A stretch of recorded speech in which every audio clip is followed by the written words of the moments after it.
Thanks for being here. Subscribe to Cheating Stories Best, so you don't miss new stories. The wife did something unacceptable, and in retaliation, the husband did it. Today's story with a similar plot. Enjoy watching it. I glanced at the caller ID before answering the call. It was strange in itself to receive a call on the Sunday afternoon that my wife Claire and I had set aside for family.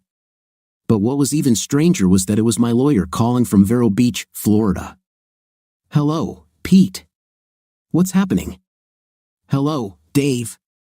Look, I'm really sorry that I'm calling you on a Sunday, but I heard something I'd like to check with you. I was out golfing this morning with the usual company, including George. You remember my friend George, don't you? Certainly. Nice guy, terrible golfer. Yes, that's him. These days, he works in real estate in the city, specializing in agricultural properties. He told me that your garden was sold to some developer. I told him I hadn't heard anything like that from you, and I thought you would have told me if you were going to take such an important step. I listened to Pete and was so shocked by what he had just said that it took me a few moments to come to my senses. No, we definitely didn't sell the garden. You know, we thought about developing it ourselves when the time comes. That's what I thought. Look, maybe George was wrong. I'll do some searching tomorrow when everyone gets back to work. I appreciate it, Pete, but I think I'd rather fly there to check. I haven't been there for 3 months, which is longer than usual. Anyway, I should go there just to keep an eye on things. I didn't know why, but I had a bad feeling about it.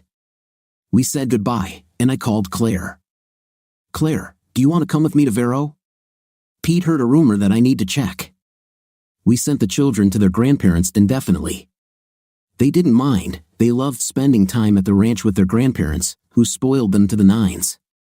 2 hours later, we already had tickets to Orlando and were packing our bags. We flew into Orlando the next morning, and I rented a car to drive to Vero. I tried calling our grounds manager, Bruce McWilliams, to have someone come pick us up, but he wasn't answering his cell phone. It wasn't that unusual. He was an avid fisherman and could be out of cell phone range for a couple of days if he went to one of the islands. Maybe he just forgot to charge his phone before leaving last night. I went online and checked my bank accounts. The smaller account, which Bruce had full access to, was emptied and had only $150 left, the minimum amount to keep the account open and avoid an automated message. But we only kept $125,000 in this account for day-to-day operations unless there was a specific need. Our larger account, which usually had about $100,000, Bruce did not have access to. I had blocked all the money in this account to prevent any withdrawals. Just in case it turns out to be much ado about nothing, I can remove the block without anyone knowing about it. Driving on I-95 past Cape Canaveral, Melbourne, and toward Vero, I was reminded of my early childhood on the east coast of Florida. My grandfather originally bought the garden plot in the 40s. Land was cheap, and he bought a tract, a square mile of land about 5 miles from the Indian River Lagoon. He built a typical sprawling concrete blockhouse and planted the property. By the time I was born, my grandparents had moved to one of the new retirement villages, and our family had moved into the ranch, as we called it. The garden itself consisted of about half grapefruit and half various varieties of oranges.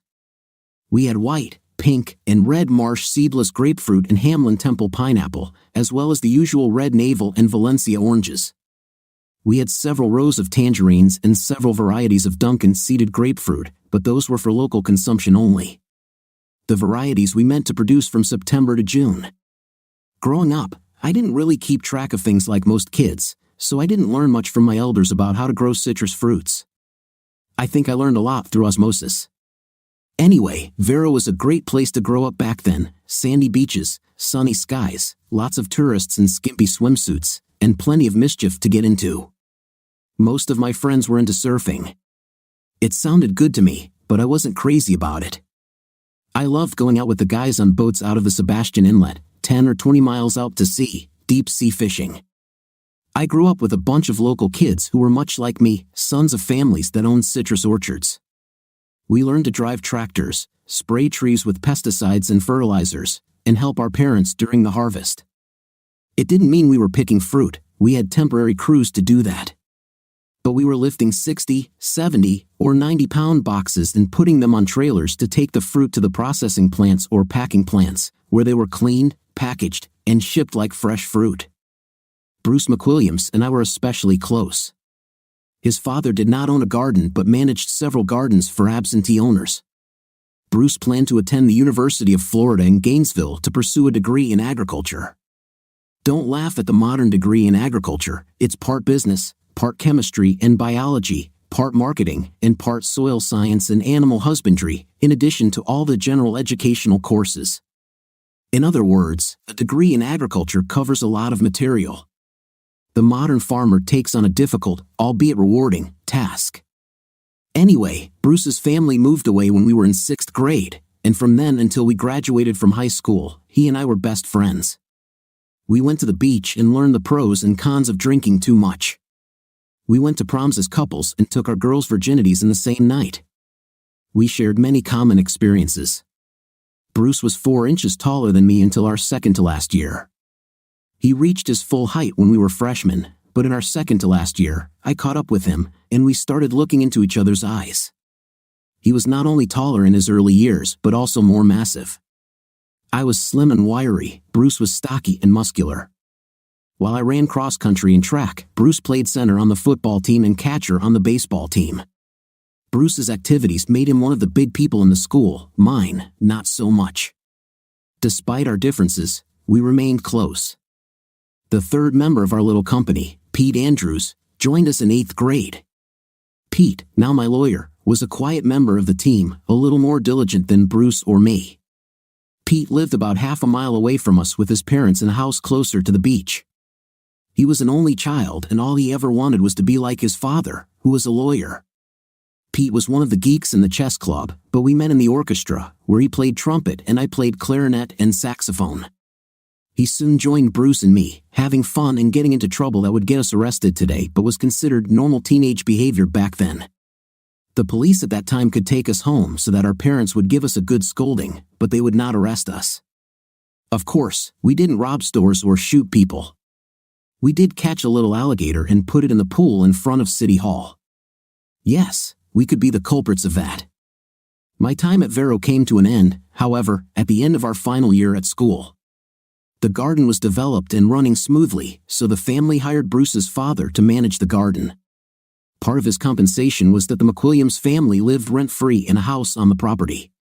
He continued to manage other gardens, so he had a profitable small business. My mom and dad still came into town at least 6 or 8 times a year for a week or more, keeping an eye on things and still enjoying their friends in the area.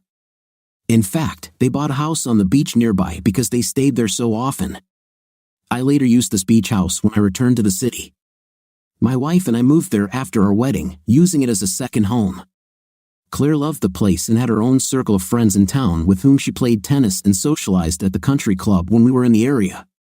After high school, we invited Bruce's father to manage the garden, and my father bought 2 more plots of land, this time in central Tennessee. My father's true specialty was raising certified black and red Angus cattle for beef.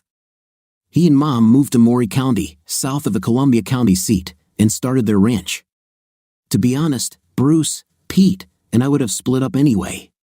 Bruce went to the University of Florida in Gainesville in the fall, Pete went to Duke University in North Carolina, and I went to Vanderbilt University in Nashville. Bruce, of course, was an agronomist. Pete studied political science as a pre-law major and then got a law degree from Wake Forest, and I got an economics degree and then an MBA. Vanderbilt does not offer an undergraduate business program, but their own business school is highly ranked. However, we all kept in touch. It was easy to keep in touch with Bruce since his father took over the management of our garden. Every time we came to check on business, which was quite often, I would probably see Bruce eventually. Bruce's father retired, and Bruce took over the business. He was a respected orchard manager, a rarity in the world of scammers that made up the Florida citrus industry. Pete and I didn't see each other much, but we talked often and met up after school was over. After law school, Pete returned to Vero and became our lawyer. We mostly saw each other at social events. He promised not to take money for it. When we arrived in Vero, I dropped Claire off to unload our luggage and began organizing meetings with local friends. I continued on to a local chain restaurant where I arranged to meet Pete. Pete was already seated when I arrived. He waved to me as I walked in and I walked over and sat down. Well, I didn't speak directly to George this morning, but there's a rumor going around among people in the real estate business that one of the development companies has bought your garden. Damn it. Well, we'll stop it today. The seller probably hasn't submitted the documents yet. By the way, Pete, the garden's operating account was depleted to its minimum last Friday. I blocked all other accounts when I went online to check their status. Fine. I would suggest this myself if you hadn't already done so, but it's worth going to the bank and also to the real estate agency. Pete answered thoughtfully.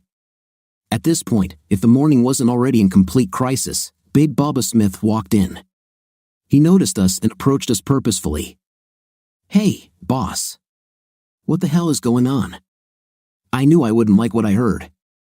Bubba, as he was known, grew up in Fort Pierce near Vero. He was a tall, thin, chain-smoking black man who had managed our garden operations for 20 years. He received the nickname Bubba because people thought his face was similar to that of former professional football player Bubba Smith. Basically, half the big guys in the South are called Bubba. I think his real name was Dwayne, but as soon as someone called him Bubba, the name stuck. I stood up, took Bubba's hand, and shook it before we sat down. I signaled to the waitress for another cup of coffee, which appeared almost instantly. So, Bubba, why don't you tell me what the hell is going on? Well, first of all, Bruce told me that you were thinking about selling the garden, but he told me not to tell anyone about it because it's still in doubt. But more importantly for the garden's operations, he sold 3 tractors and left us with only the old Deutz. And to make matters worse, no paychecks were issued last Friday. Damn, I said. Pete added, without a doubt. Bubba just nodded his head. It took me a few minutes to think about everything. Okay, Bubba, I'll go to the bank and get paychecks for you and the crew.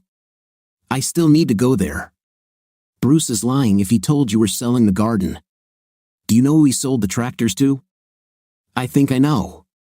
It seemed like a couple of his friends, and there was another guy who was apparently looking for a 3rd tractor, he answered. Fine. Then why don't you call the agricultural theft unit at the sheriff's department and file a complaint? Tell them that you told me Bruce was selling equipment, and that you became suspicious, checked with me, and found out he was stealing and selling garden equipment without permission. Tell them they can call me to confirm, and I will happily sign the complaint. Glad to help, boss.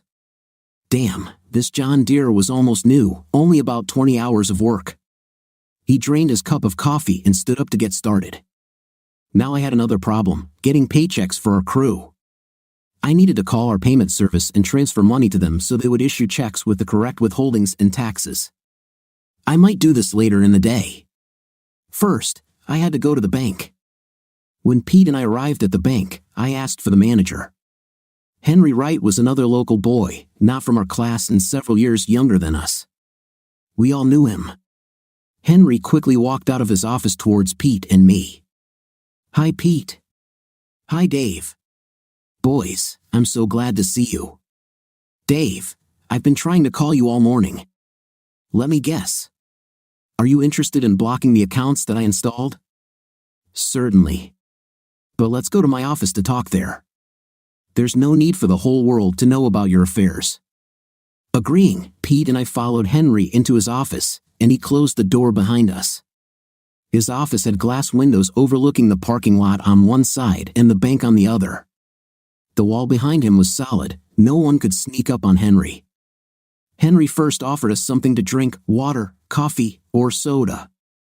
We told him that we had just eaten and didn't need drinks yet. Can I talk about your accounts in front of Pete? Henry asked for confirmation. Certainly. He is our lawyer here in town and is helping me understand the situation. Henry continued, Bruce came in last Friday and withdrew all but the minimum required to maintain an account for your operating needs. He has the right to sign on this account and has the right to do so. I asked the cashier after he made the withdrawal if he said anything about what he was going to use the money for, just out of curiosity and not because I was concerned.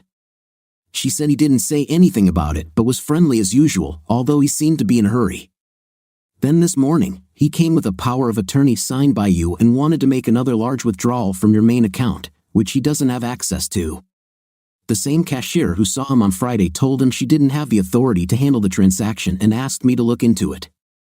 I looked at the account and saw that you blocked it last night, but I didn't mention this to Bruce. Instead, I asked to see the power of attorney document.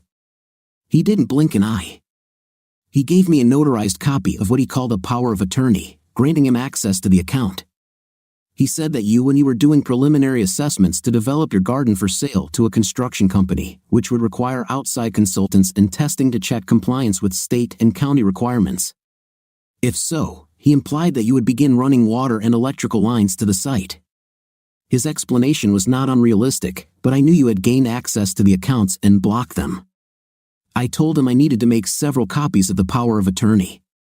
He seemed a little hesitant but agreed, and I told him I couldn't proceed unless I got a copy. I promised to return the original once the copies were made. He gave it to me, and I asked June to make a couple of copies. After she was done, I gave him the original back. I think he expected that this would be the end of it and that he would be able to draw a conclusion immediately. I explained that, like the cashier, I was unsure how to conduct a power of attorney transaction and needed to call the main office to have someone explain the details to me. I told him he could return in the afternoon to complete the operation. By that time, I was already somewhat suspicious. After he left, I took out the signature cards that I had seen you sign in person. When I compared your signature on the card, two things struck me. The signature on the purported power of attorney looked like someone had traced it from another document. We received some training in recognizing forged signatures, and this had the hallmarks of a forgery. The letters weren't written in long, flowing lines, and there were small places where the letters didn't line up correctly, as if someone had copied one letter at a time. But the real confirmation was what I remembered from seeing the original signature card. Your signature included your middle name, but this document only had your first and last name. You're right, Henry, and very observant. I have always used my middle name on legal documents. Right, Pete? My middle name is Wellborn, after my old family name on my mother's side. I've never used it for anything but legal documents, so other than Pete and my family, not a lot of people knew about it. At that moment, I looked to the left through the window into the parking lot and saw what I thought was Bruce's truck. He had a 2-year-old Chevy 2500 4x4 with a distinctive silver metallic paint that made it easily recognizable.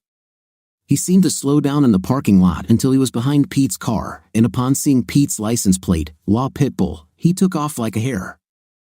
I stood up abruptly. Son, was that Bruce right now in the parking lot? I ran out of Henry's office through the main doors and into the parking lot, quickly followed by Pete and Henry, but all we could see was Bruce's truck speeding away. Well, I turned to Henry and said, the good news is that I don't think he's coming back anytime soon. Pete agreed. Yes, I think he realized that his scam with the bank had failed. Pete looked at me curiously. Out of pure curiosity, what would you do if you caught him? I thought for a second. I would keep him here until you call the police and arrest him. You understand, Pete replied, that at the moment we have nothing to arrest him for. He had the power to withdraw money from the transaction account, and his other potential crimes that we know about are based on hearsay. Plus, he still outweighs you by 50 pounds and has a local reputation as a bully. You could get hurt if you try to physically restrain him. I looked at Pete and smiled. You're probably right. At that moment, Pete's phone rang with the characteristic Perry Mason melody. He turned to Henry and me, asking permission to leave while he was on the phone. I said goodbye to Henry and waited for Pete to finish the call. Pete hung up and turned to me. It was George. He told me which real estate agency an agent sold your garden and who bought it. It was the agency of Andy Lopez and Associates, and the recording agent was Andy's daughter, Estella. And guess who the buyer was? I shrugged. Indian Riverland Developers. Jake Stern's son. He's approached us, 3 times in the last 2 years? 4 times, actually, Pete corrected me. So what's the plan now? I asked. I think I should go back to my office and start writing letters. First, a letter that will be sent by registered mail and also by email to Bruce, informing him of his resignation from management of the garden. then a letter to Andy Lopez, informing him that the sale of the garden land was carried out under false pretenses, demanding the immediate reversal of all actions related to it. And a third letter that we can forward to all other interested parties who have previously dealt with Bruce, letting them know that they will be paid and, if they are customers, that they will still be sending their checks to our garden address.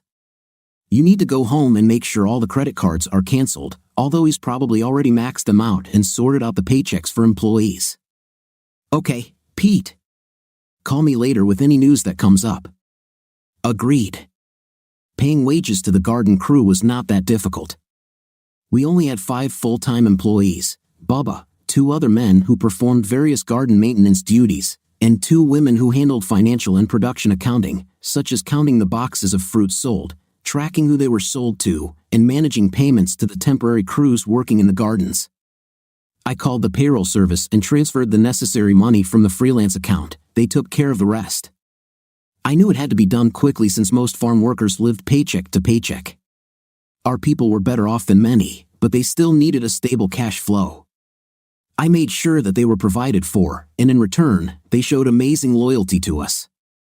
I opened my laptop and saw that Pete had sent me draft letters for approval.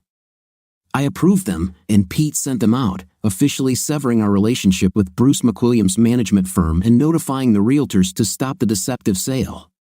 A final letter outlining our position would be sent to all interested parties who had previously dealt with Bruce, notifying them that they would be paid and, if they were customers, that they would still be sending their checks to our garden address.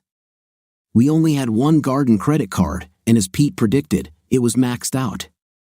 I stopped the possibility of additional withdrawals, but this was after the horse had escaped from the barn. Luckily, the card had a limited credit limit as well as a daily maximum for cash withdrawals. Maybe I can give something back. Urgent matters were completed. Claire left me a message that she was having dinner with a few of her friends from the club and that I was on my own for dinner.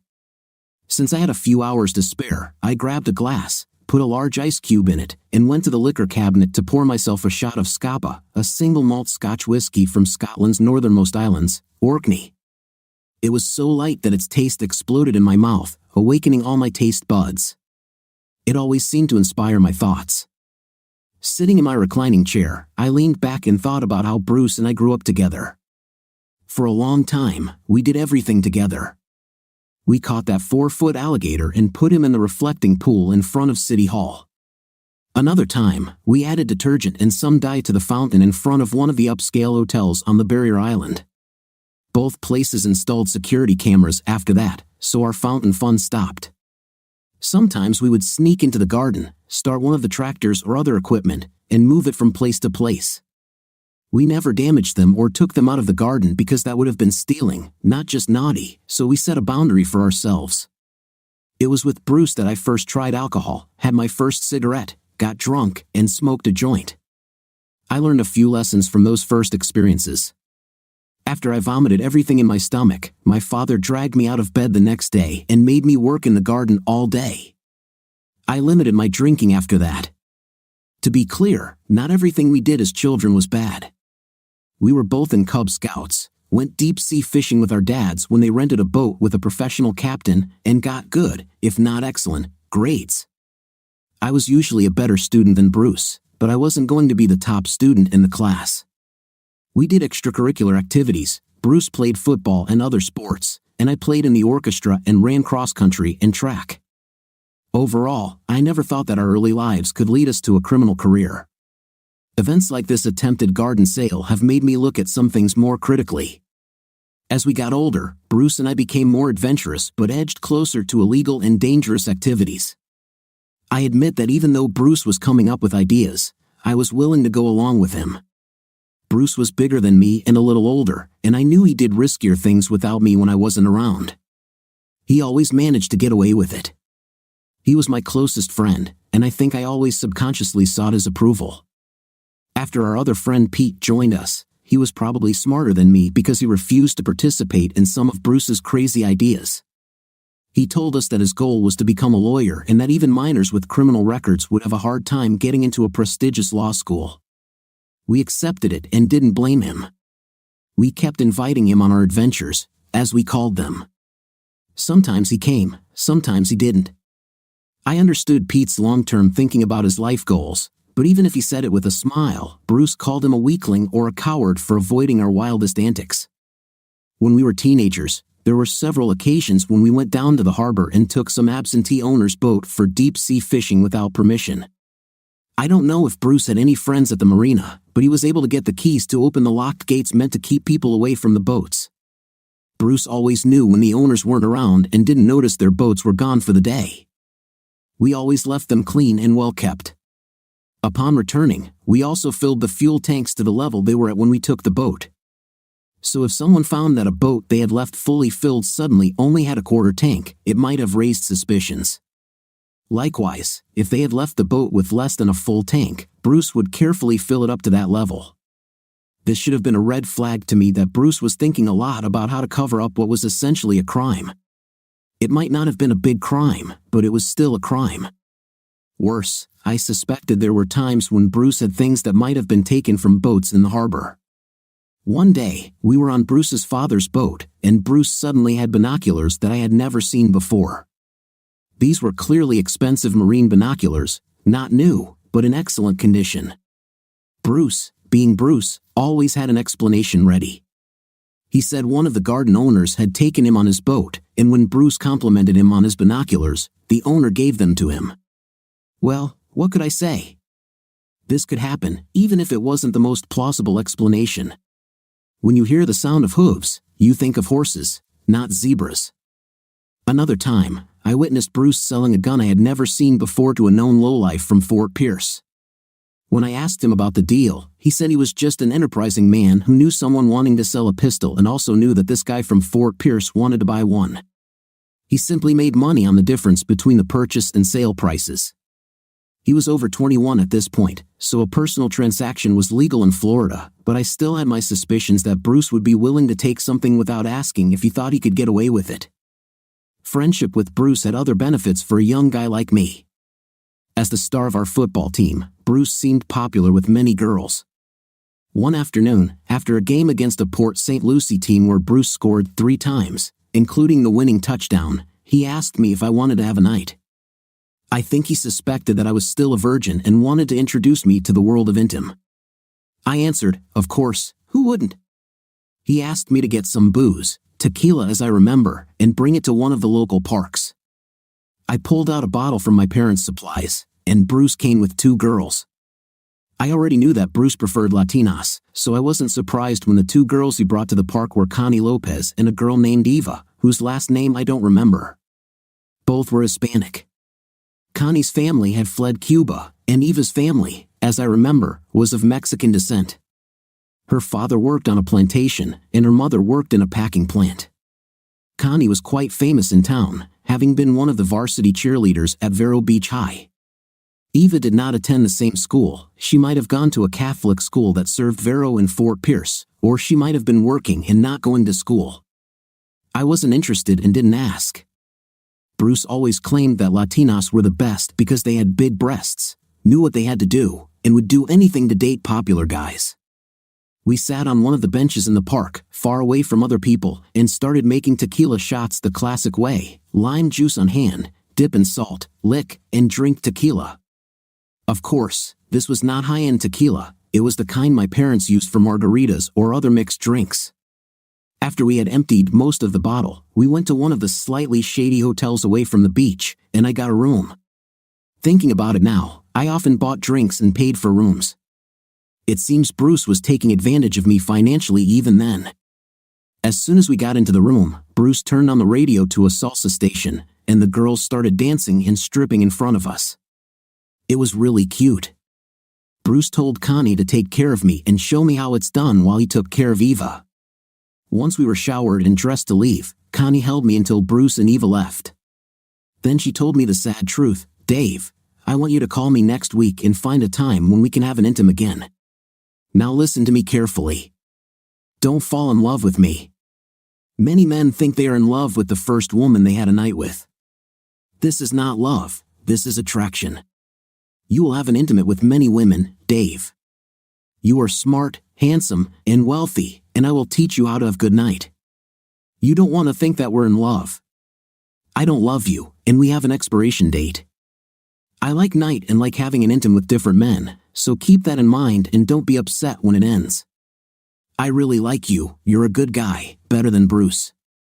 Don't be offended when I say it's over. Just find yourself a new girl and enjoy your youth and freedom. She was right, of course. We dated every weekend for about 6 weeks, and then she said she had taught me everything she could. We were finished. You know, Dave, I really value you, and if I weren't so available, I would want to marry you. You always treated me like a lady. We went on real dates, not like the idiots I usually date. I'd be happy just having an intimate, but let me remind you that I warned you we have a limit to our time together. It won't be difficult for you to find other women who want to try you. I told the girls at school about you, believe me, there are many who are interested. Don't be surprised if some of them approach you. She laughed at this. Now let me tell you what you don't want to hear. Bruce is not really your friend.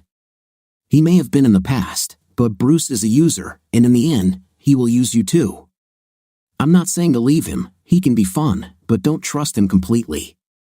If he really wants something, he won't hesitate to stick a knife in your back. I kept in touch with Connie until I left for college, but we never met again. Still, those words rang in my ears for years.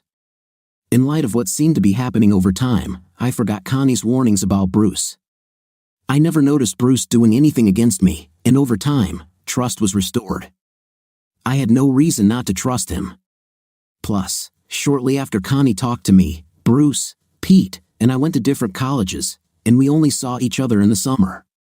We all worked during the summer, so our time was even more limited.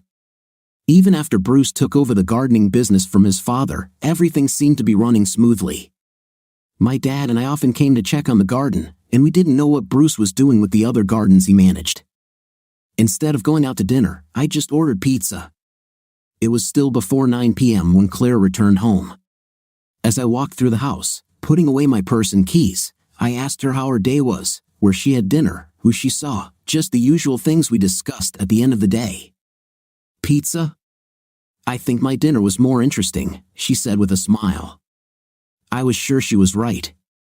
Then she came and sat on the couch next to me and asked the big question. Well, I hesitated for a moment before answering her. I think Bruce will end up in jail this time. My wife, Claire, was not from Vero Beach. She came from Southern California, south of Los Angeles, from Orange County. Claire didn't want to go back to live in Southern California. Too many crazy laws, too many rules, too high taxes. Altogether, they made California a much less attractive state.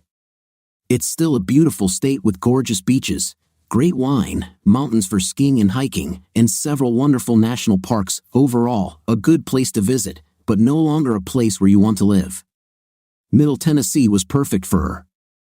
I guess I'm lucky to have her. She came to Vanderbilt University to study.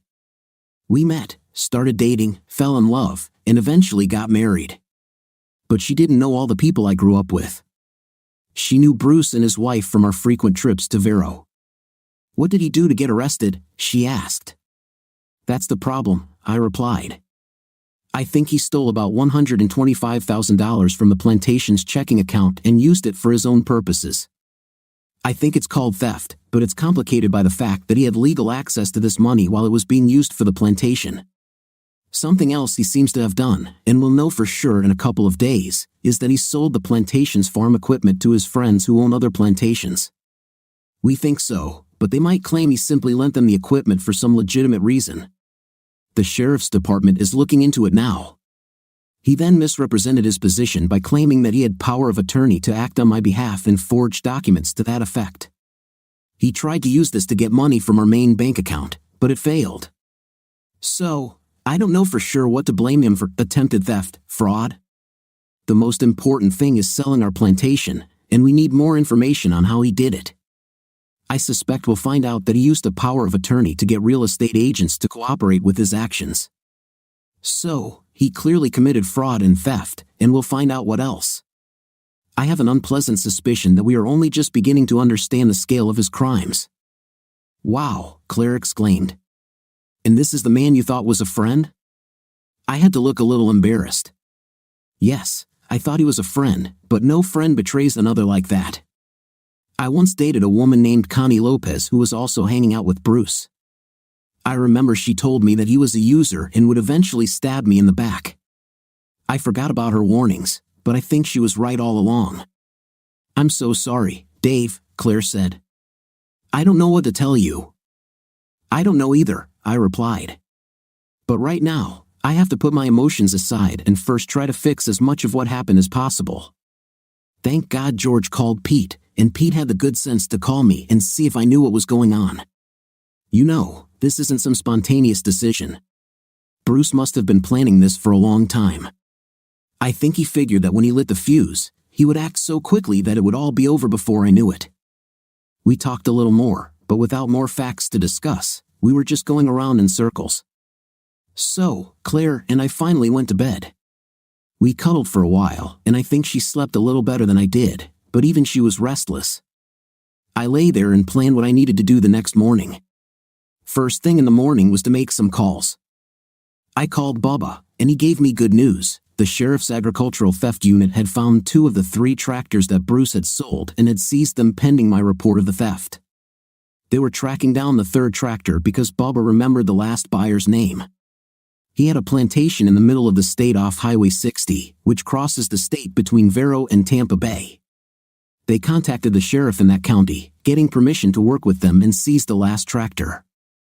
That's about $110,000 worth of equipment that we won't have to replace. Bubba was also doing a quick inventory of other equipment to see if anything else was missing. He confirmed that our plantation workers had been paid. A quick call to the bank confirmed my suspicion that Bruce would not be coming back to try to cash out the main account. Finally, I called Pete and agreed to meet again for breakfast to discuss our status. I kissed Claire and got ready to leave, making sure she wouldn't be bored. Dave, I bought a couple of books with me to read and I have my laptop. I'll check with work to see if there's anything urgent that needs to be dealt with. Pete was already waiting for me at our little cafe for breakfast. The cafe didn't look modern or pretty, but the food was delicious, and it was a meeting place for local farmers. As I put a piece of sausage and avocado omelet into my mouth, I looked across the table at Pete and saw his eyes widen in panic. "Damn you, you miserable man," a voice said. I recognized the voice. It was another local farmer I went to school with. I wasn't close to him, he was on the football team, and Bruce was much closer to him. Matt was a big guy, about 6 feet 4 inches, and weighed over 250 pounds, maybe even 275 these days. He was strong. Back in high school, he could lift more than anyone on the football team, and there were big guys there. I didn't turn around or react, I just talked to him. "Hey, Matt, long time no see. What's got you so angry? Sit down and have a cup of coffee. I'll even pay." He sat down with us on Pete's side of the table, so he could look me in the face. Pete looked clearly uncomfortable. "You know what you did," Matt said, on the verge of screaming. The waitress, who knew us all, brought Matt a cup of hot, bitter black coffee. "I really don't know, Matt. So why don't you tell me? I bought this John Deere tractor with a front loader from you, and the sheriff's people came and accused me of stealing it and seized it." "Oh," I sighed, understanding now. "Well, Matt, there's just one problem with your story. I never sold you anything, and I never gave permission to anyone, including Bruce, to sell that tractor. He's your plantation manager, isn't he?" "He was, but our agreement," I explained, "that Pete drew up for us, limited his powers. He could not legally sell any of our farm equipment without my notice and permission." "He said he had your permission," Matt said. "So he lied," I replied. "How much did you pay for the tractor?" $20,000 in cash, he replied. "Let me get this straight. You paid $20,000 for a nearly new tractor that costs at least $160,000, and you don't think there's something wrong?" I knew he was giving me a great deal, but he said you were selling the plantation and just wanted to get rid of the equipment quickly and turn it into cash. "I'm sorry, Matt, but you were buying stolen property, and you'll probably lose your $20,000 if you don't find Bruce and get it back from him. Don't bet on it. I think he has already decided that Vero is not a healthy place for him." "Well, it's easy for you to say, it's not your money," Matt said. By this point, he was calming down, perhaps redirecting his anger. Understand, Matt, he stole at least $25,000 from me and probably more that I haven't found yet. Bruce deceived all his old friends. Matt nodded his head. You know, Dave, he was a bit of a slimy guy back in high school. Sometimes things would disappear from people's lockers or their cars. Everyone thought it might be Bruce, but no one ever caught him in the act. In any case, the things that disappeared weren't expensive or important enough to make an official statement. I know what you're talking about. I often saw him do something suspicious, but I could never prove it was wrong, and he always had a story ready. Matt suddenly stood up. Where are you going, Matt? I'm going to look in a few places where Bruce might be hiding, the places where we hung out when we were young, got drunk, and had fun with women. Let me know if you find him. We exchanged phone numbers, and he promised he would let me know, but he didn't guarantee what condition Bruce would be in when I got there. Pete and I said goodbye as Matt left. Well, I asked Pete, I almost hope Matt doesn't find him.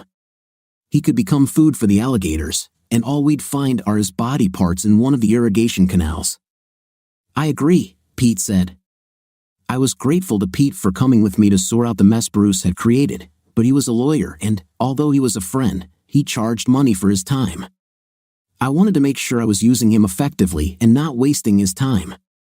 It made sense to ask, what do we do now, Pete? Should we file a formal complaint with the sheriff's department? Not quite yet, he replied. This is a serious enough crime that I want one of the assistant district attorneys to be there when we file our statements. You understand that there will be several statements, don't you? Absolutely, I said. You go make sure there are no additional problems at the plantation, and I'll call you when I make an appointment at the sheriff's department. There's something else I want to do, he added. I have a paralegal who is tracking down the notary who signed the fake power of attorney. She's definitely involved in this scam. In fact, she may have helped Bruce create it. She may have seen more than one power of attorney, or if she's a lawyer herself, she might have access to templates to create them. Not that it was difficult, you can download templates online in 10 minutes. Anyway, I'm doing this because we need to include her in our statements. I thought that made sense. Okay, Pete. Call me whenever you want me to come to the sheriff's office. I'll go and check the plantation. We separated for a while. I didn't tell Pete, but I was going to visit the old plantation house where Bruce's family had lived to see if anyone was there. When I arrived at the plantation, Bubba had everything organized and running again. Luckily, it was too early in the year to harvest, so we mostly did the preparation. Bubba walked up to the rental car as I pulled up. Hey, boss. When will we get our tractors back? Honestly, I don't know yet. Pete and I are going to the sheriff's office later to sign statements. I don't know how long they'll want to keep them before returning them to us. Okay. We need them now. I was going to put the mower on the iota and cut the weeds again. I wanted to start with a row of Hamlin oranges because those will be the first ones we'll be collecting. Hamlin oranges were an early variety used entirely for juice. We talked about operational matters for about 15 minutes before I broached a sensitive topic. Bubba, did you have time to inspect the plantation and find out if anything was missing? Of course, boss. I think we're missing about 50 of the 60 harvest boxes. I know we're keeping score, and that's the difference between our score at the end of last season and today. Crap, I said. Bubba simply nodded in agreement. The missing plastic crates had the name of the plantation burned into them, so no one else could use them to pick and ship citrus fruit for processing. This meant whoever stole them intended to melt them back into the original plastic raw material. One $160 box of citrus crates cost us a little more than $160 each new. The most anyone could get for its plastic contents was about $118 a box. It was a huge loss for us, but if they were stolen, that's $9,500 of easy money, and it would have cost us over $13,000 to replace. This fell into the category of grand theft. Although we prevented the fraudulent sale of the plantation, the losses piled up. The good news was that if Bubba was right and nothing else was missing, we still had most of what we needed to keep the plantation running.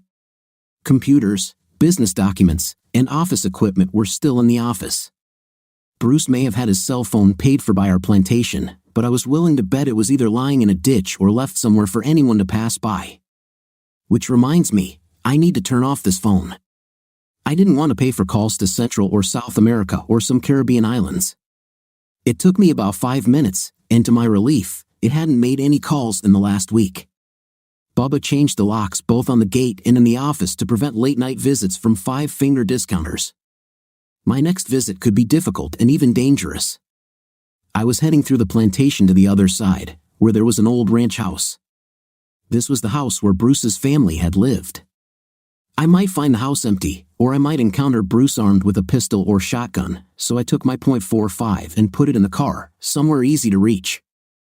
As I drove up to the house that my grandfather originally built, I felt a pang of nostalgia.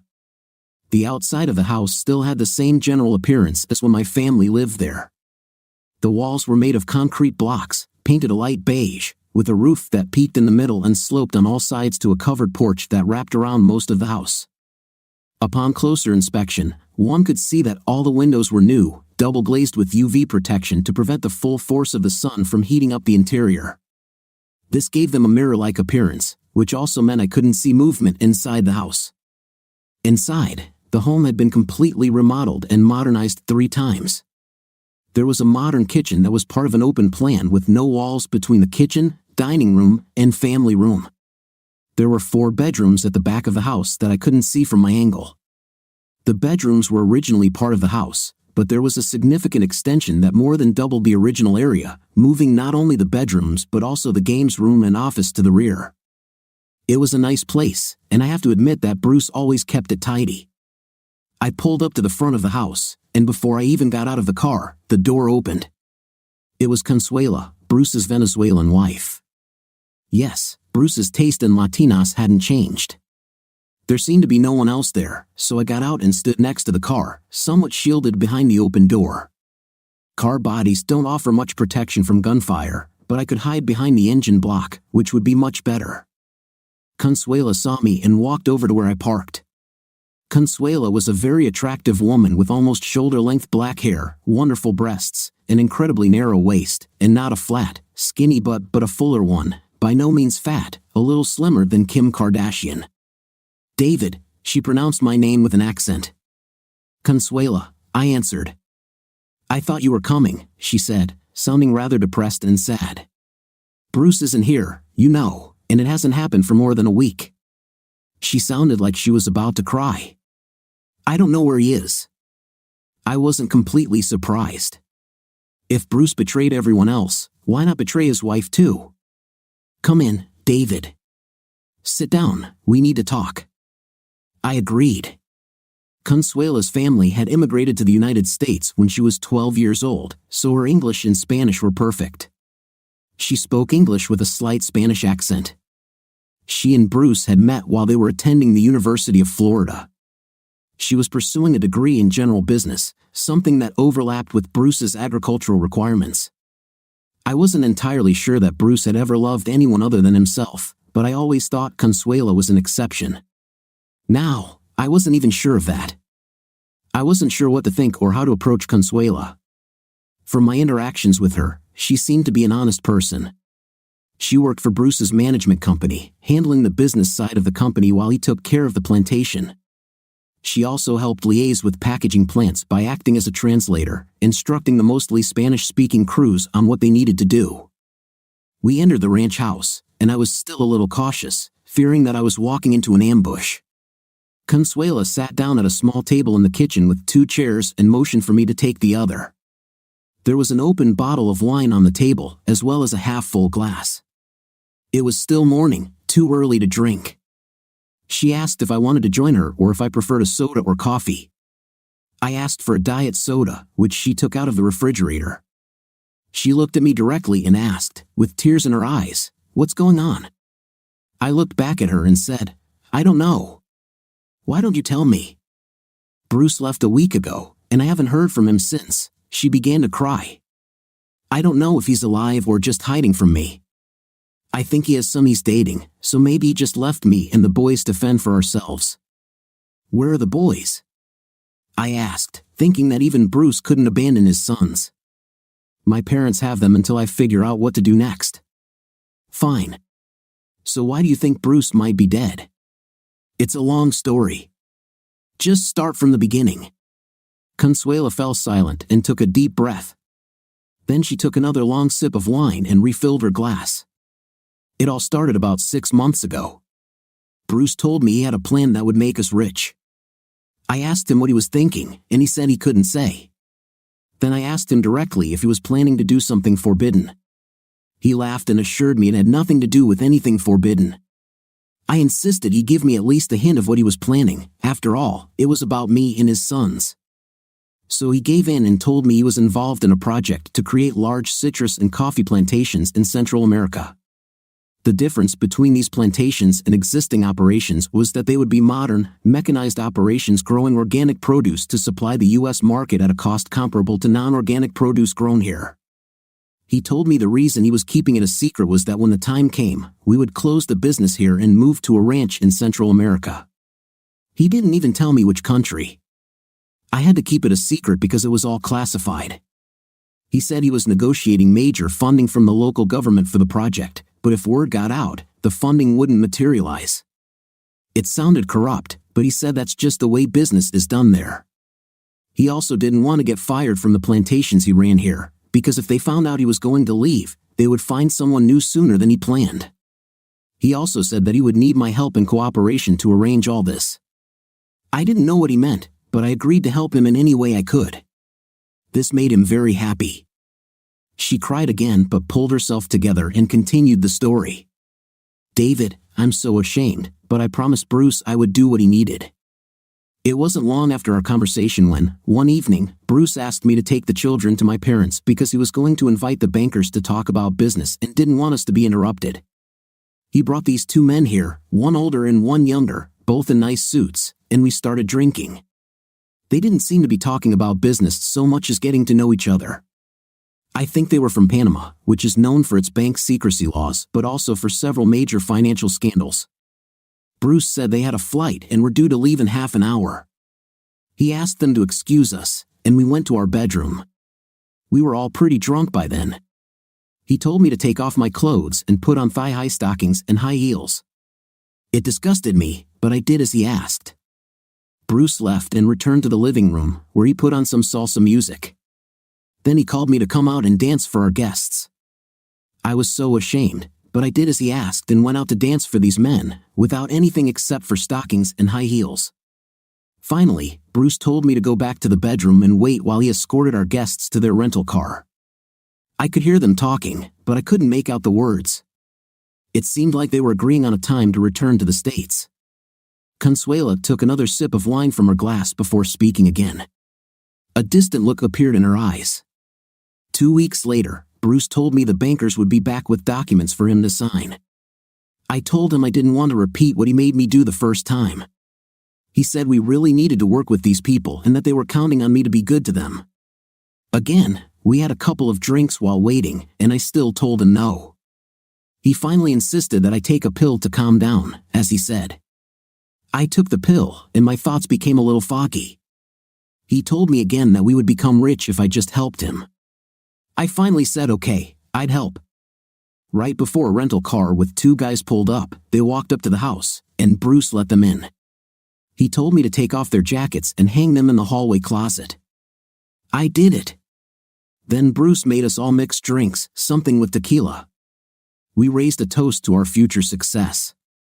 By then, I was very relaxed and didn't worry about anything. He told me to put my thigh-high stockings and high heels back on, and I remember thinking, oh, I'm going to dance without clothes for these two guys again, but it didn't bother me anymore. I thought that if they wanted to see me without anything again, it wouldn't hurt anyone. I changed and returned to the living room, ready for the show. But when I came out, everything was different. Bruce turned on the salsa music, and I started dancing, but the two guys and Bruce stood up and came to me in a circle, starting to do the dance moves too. At that moment, I thought it was funny. I was dancing without anything with three dressed guys. Then Bruce told them they could touch me. I was so confused by the pill and the tequila that I didn't even protest. After that, they went to the table and started signing papers. Then they left. Bruce came back into the bedroom, hugged me, and told me I was the finishing touch to complete this part of the deal. He said I did what he needed me to do that night. Then he put me to bed, and we had a night. Consuela began to cry again and took another sip from her glass. At that moment, I realized that I was Bruce's pawn, used to obtain funds for his project, and he didn't even tell me exactly what he was doing. I think he lied to me when he said it wasn't substance-related. When I heard your car pull up, I expected it to be Bruce with more men that I would have to entertain. You know that we manage 4 different plantations here, yours and 3 others. The other owners are absent and only come here once or twice a year. I think they own the plantations as a tax deduction and only come here for vacation with their families, claiming it's a business trip. For the last 2 months, each of the remaining absentee owners has been coming to their plantations, each about 2 weeks apart. Bruce would bring them here, and we'd have a drink. He'd give me another pill to calm down, and then we'd all get without anything. I knew Bruce was using me as easy access to raise funds for his project. He hinted that maybe you would come too and that you and he could have a threesome with me, or maybe you could bring your wife and we could trade. He said it would be exciting to watch me and your wife have a night with each other. I've never done this with another woman. With you, perhaps I wouldn't mind too much, but with other men, they were old and nasty. She concluded, then last week, he said he had things to do and left. He never returned. He didn't call, he wasn't at the plantations. He abandoned us. I interrupted her monologue. He hinted to me that if I wanted to swap or have a threesome, we could do it, but I made it clear to him that Claire and I weren't interested. She nodded. I wasn't going to tell her what Bruce had done, but I wanted to warn her in general. As far as I know, Bruce is not involved in trafficking substances, but it appears he has committed several acts that could land him in serious legal trouble. So don't be surprised if people from the sheriff's department come to talk to you. We have officially terminated the contract with Bruce's company to manage our plantation, so you will receive a letter about this in the next day or 2. I saw a new round of panic in her eyes. This house belongs to you, and we were allowed to live here while we managed your plantation. Are you going to kick me and the kids out now that you fired Bruce? Don't worry. We may have to relocate you eventually, but if you're telling the truth and weren't involved in Bruce's latest actions, we'll take care of you and the boys one way or another. A couple more things. Do you have my phone number? She checked her phone and confirmed she had it. Okay, if Bruce shows up, call me. And one more thing, has Bruce ever mentioned the name of that woman you think he's dating? No, she replied, but I think she's from Central America, perhaps from Costa Rica. Well, call me if you find out anything else. Consuela stood up and hugged me. Thank you, David. You are one of the good men in this world. As I walked back through the plantation, no more than 2 minutes had passed when my cell phone rang. I looked at the screen and saw that Pete was calling. Pete, what's going on? Let's go to the sheriff's department. Teresa DVA, one of the assistant district attorneys, is going to meet us when we file charges. I'll be there in a minute. It took me about 15 minutes to get to the sheriff's office, and Pete was already standing outside waiting for me. Almost immediately, an official car pulled up, and a woman of about 35 got out. Teresa, meet Dave Stevens. Dave, meet Teresa DVA, one of the assistant district attorneys. We shook hands and exchanged pleasantries. Teresa was here at Pete's request to keep the prosecutors on the same page because there would be a lot of crimes and probably a lot of people that would be charged. Pete assured me that she was competent and tough on crime. Teresa agreed that it was a good idea to get her involved from the start. We then entered the sheriff's office together, where we were ushered into a conference room to lay out our charges against Bruce and currently unknown individuals for a number of crimes. Sheriff's deputies had already filed paperwork regarding the theft and fraudulent sale of farm equipment. Based on Bubba's statement, they had already seized 2 tractors sold locally, and a 3rd tractor was returning to Vero to be seized as evidence. Pete informed them that he had documentation proving that Bruce's powers were limited and he could not sell anything other than fruit from the plantation without special permission. I asked how long it would take to get the tractors back and was told it would take a couple of days to confirm our ownership records, numbers, and so on, found on the tractors, and to have a forensic scientist come to do a full set of photos as evidence. The deputy told me that some of the tractor buyers were considering filing a lawsuit against me to recover what they paid Bruce for the tractors. Sheriff's deputies on the scene said they were considering arresting them for receiving stolen property since it was obvious they only paid a fraction of what it was worth. I think that stopped talk of suing me. They would just have to accept that they paid Bruce. They have the option to file a complaint against Bruce for theft by deception. As for Bruce's actions at the bank, we could not charge him with theft for emptying the transaction account because he had the right to access that money. I was told later I could file a civil claim against him for a refund, but I wasn't holding my breath. They could accuse him of fraud and attempting to steal money from the main account using a false power of attorney. Finally, there was theft by selling the plantation. It was a little more complicated as to what charges would apply since we were preventing the actual transfer of the plantation, but preventing theft in the process does not erase the attempt. This ended our initial session, although we made it clear to the deputy that if we found additional crimes, we would return. D. Silva thanked us for the information and suggested that when the documents reached the prosecutor's office from the sheriff, they would likely add a few additional charges. Then she returned to the office. I had a feeling that it didn't matter what charges were brought because Bruce wasn't going to wait around to be arrested. I expected him to sell his truck and cover his tracks while we ran around in circles figuring out exactly what he did. A new identity, a new location, hundreds or even thousands of miles away, he would disappear. Additionally, at this point, all of his crimes were property crimes and did not have as high a priority as other crimes such as murder, assault, or kidnapping.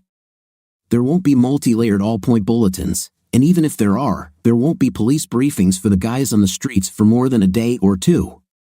Unfortunately, there are too many other serious crimes.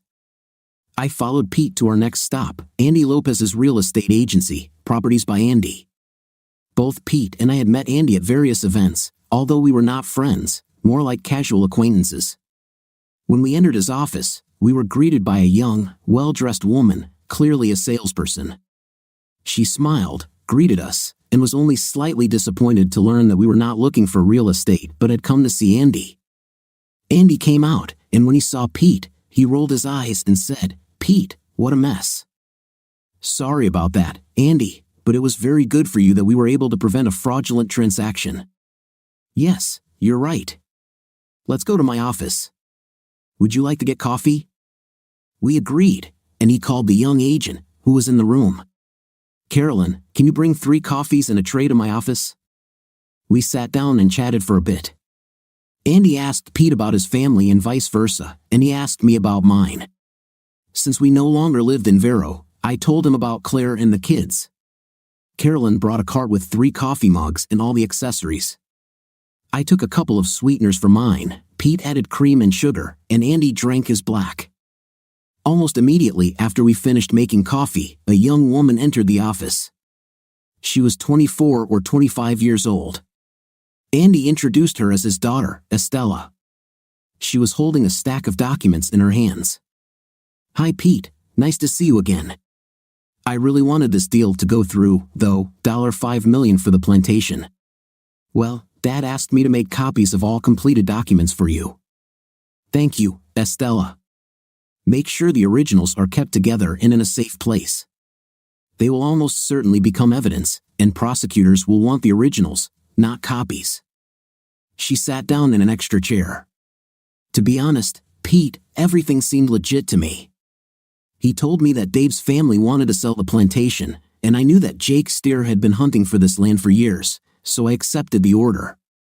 Before he even showed up in the MLS, I called Jake, and he came here and signed the offer that same day. She pulled out her copy of the certified power of attorney and handed it to Pete. I thought it gave Bruce authority to act on behalf of Dave's family. That's what he usually does, you know, he buys the fertilizer, he hires the pickers, and he runs the packing plants. This wasn't a complete surprise. A lot of the groves closer to the beach are being sold to developers. I think 3 have been sold in the last 6 months alone. There was something she said that tickled my brain, but I couldn't put my finger on it at the time. In any case, Andy and his daughter assured us that the deal fell through and never made it to the MLS. However, Estella looked a little thoughtful. I asked her what she was thinking about. With one of those "that's not very funny" laughs, she said, Do you realize that a 6% commission for listing and selling real estate, or even just a 3% listing commission, would make my year? Here's my new car.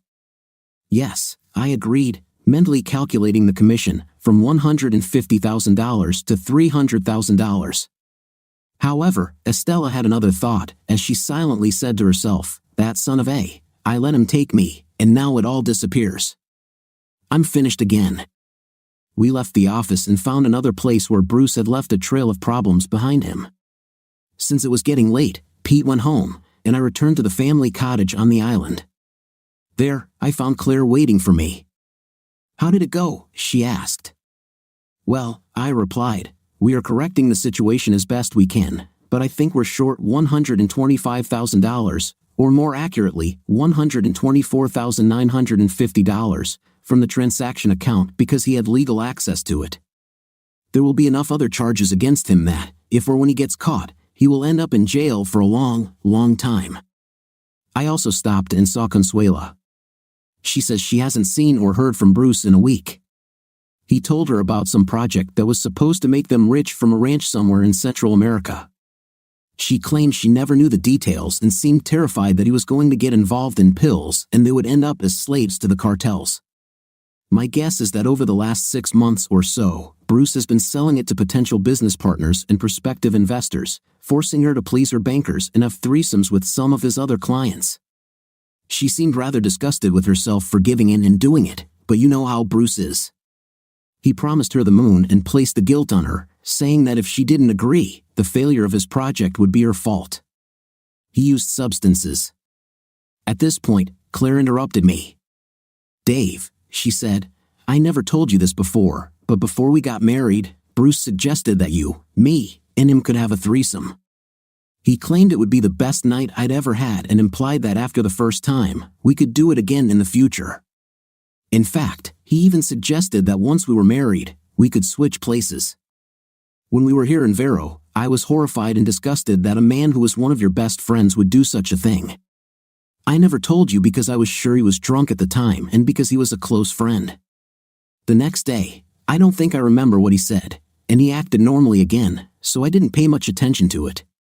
But I don't know if you noticed that I always kept my distance from Bruce. I always stayed by your side if we needed to be together. I did notice this but attributed it to some instinct that told me Bruce was not being entirely honest and was perhaps too flirtatious and touchy-feely, more than most women would be comfortable with. I stayed with him because, like his father before him, he was a good Grove manager. This new discovery only increased my anger and sense of betrayal.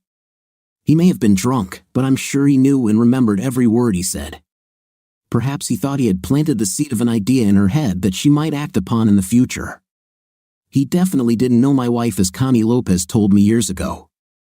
Bruce is not, and never has been, my friend. I changed the subject and told Claire that we were going to dinner with Pete and his wife, Brenda. Brenda was one of the women in Vero whom Claire loved very much. Being able to have dinner and chat with her was a nice opportunity. "But keep in mind that you and Pete are not doing business today," I added. "I agreed," Claire said. "Pete told me Brenda had gotten the same promise from him, and we had a nice dinner together at one of the great seafood restaurants close to the ocean. The seafood was straight off the dock, as fresh as it could be, and the chefs had spent years perfecting their craft. I had to admire what they did. When I tried to cook seafood at home, I never did it as well. Like most of the year, it's warm in Florida, so we took a walk on the beach. At this time of year, the insects weren't too bad, and the weather had cooled down from the summer heat, so it was nice to walk along the beach listening to the sound of the waves. For me, it brought back memories of my teenage years in Vero with friends. But like Jesus and George Washington, I had to deal with my Judas, my Benedict Arnold. Back at the beach house, Claire and I got ready for bed, and when I pulled back the sheets and saw Claire without clothes while waiting for me, I knew I was in for a good evening. We made love, and then I wanted to talk to Claire about Consuela. "Claire, have you ever wanted a threesome or anything else that Consuela was forced to do?" She smiled. "Dave, let me take care of a couple of these things. I think we all have fantasies at times, but that's all they're, fantasies. First, I'll say this about women. I've had a few women hit on me for intim in my life, although not since we got married. I think I look too happy and too content with my life with you for them to even feel like trying. I tried to kiss another girl when I was, maybe 14. In the end, kissing another girl didn't appeal to me at all. We tried it once, and although she wanted to try it again after the first kiss, I wasn't interested at all. Now, about a threesome with another man, that's a little different. I suspect most women fantasize about it at some point in their lives, but their fantasies are not the same as men's. Then she turned to me. Did you ever have a threesome with Bruce when you were younger?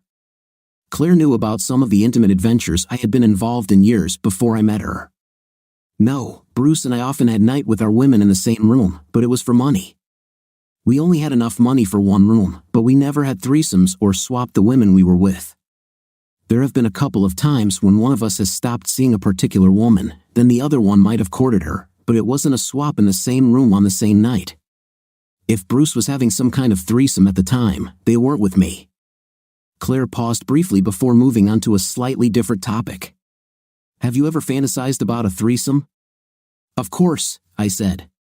My threesome fantasies were always with two women. There were a couple of times in college when I thought I could get close to it, two women at the same time, but something always got in the way and it never happened. You know how one of the drunk girls I was about to bring to my room started vomiting on herself and the other girl? That quickly stopped any thoughts of intim. They both left me and went back to their room to wash up. I laughed, remembering this. Have you ever thought about asking me to have a night with you and some other man? No, Claire said. For many reasons, I just never imagined it. First of all, ever since I met you, I've been so obsessed and jealous of you that I would probably kill any man I found having an intim with you. I'm just too possessive. The second reason is that asking for intimate with someone else, even if we never do it, would hurt your feelings and make you lose trust in me. I couldn't stand it. Well, at least you got the answer right, Claire said with a laugh. I thought for a moment. I think that's why Consuela feels so betrayed and abandoned right now.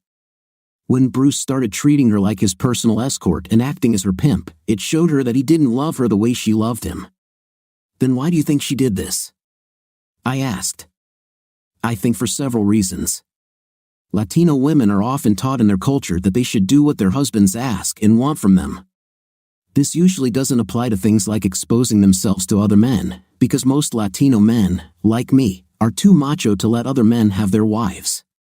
Remember how she thought Bruce was dating another woman? For her, it was a way to prove to him that she, and not some other woman, was the right one for him. I could be completely wrong, of course. Claire and I talked a little more about other things until she fell asleep. I, on the other hand, couldn't sleep, thinking about the latest events. The next morning, Claire and I were having breakfast again when the phone rang. It was Pete. Dave, am I interrupting? No, just finishing breakfast. I wanted to update you with the latest information I found. Remember how we thought the notary who signed those powers of attorney was part of a scam? Well, I found her, not where she is now, but where she was. She worked as an assistant and notary for another real estate company here in town. She was a messenger for agents, doing paperwork around the county, minor clerical work, and so on. She recently received her state notary certificate but stopped showing up for work about a week ago. Her name was Claudia Rivera, but we did a little background check and found that she may have had a suspended conviction that was expunged after her probation was completed, under the name Claudia Riva. Can you guess what she was convicted of? Forgery? Oh yeah. One more thing, she wasn't Costa Rican, she was Panamanian. People think she was seeing Bruce on the side. Incredible, I agreed. Have you reported this to the prosecutor's office? I'm calling from my car because I'm on my way to deliver the documents we collected to them. Great, Pete. I think I'll visit Bruce's parents and see if they know where he is or what he's up to. Okay, just let me know what they say. I don't expect them to know much because Bruce wouldn't tell them. You know his parents are as honest as they come. Yes, I know. It's unlikely, but I'll try anyway. We'll talk later. I was on speakerphone, so Claire heard our conversation. I stood up and leaned over to kiss her. Don't bother getting up, finish your breakfast, I told her. Okay, honey. Good luck. As I drove to Bruce's parents' house in one of the local retirement communities, I wondered what could have gone wrong that Bruce had become out of control and ruined his future. His company seemed to be thriving, and so did his wife and children, at least until he decided to ruin everything. What had changed? Was this related to the new mistress he took on? Was it worth all this expense? I didn't think so. Bruce had never been faithful to one woman, and I didn't think that would change. Maybe someday I would meet her and understand what he saw in her, although most likely, I would see her in an orange prison jumpsuit. When I pulled up to the little house and parked in the driveway, Bruce's parents, Jim and Maggie, came out to greet me. The cottage was nice and built quite recently, about 10 years ago. It was probably new when they bought it in this over 55 community. Maggie came up to me and hugged me tightly. "Dave, it's so nice to see you." Jim shook my hand and invited me inside. They offered me coffee and Maggie's homemade blueberry muffins, but I declined, saying that I had just had breakfast before arriving. We chatted a bit. They asked about my parents, how they were doing, and how work was going on the ranch. I asked about their life in the retirement village and whether they were enjoying being grandparents. After a while, they looked at me, knowing why I had come. "Dave, a deputy came by yesterday asking about Bruce's whereabouts. As he put it, we should have told him the same thing we're telling you. We don't know and haven't heard from him in about 2 weeks. It's not that unusual. He doesn't call us all the time and doesn't come often, even though we live only 5 miles from the Grove." It sounded a little sad, but it's not that unusual these days for kids to ignore their parents as they get older. Did anything happen to cause Bruce to change so dramatically? I asked. Jim answered, "Well, he was diagnosed about 6 months ago." "What was it?" I asked. Maggie replied, "It wasn't multiple sclerosis or Parkinson's. No, he was diagnosed with Lou Gehrig's disease, or ALS as it's called now. Since no one remembers Lou Gehrig anymore. What could be said?" I said. "Oh, I'm so sorry to hear that." I knew little about ALS but remembered that the course of the disease was usually 3 to 5 years, although with recent treatments, it could last up to 10 years.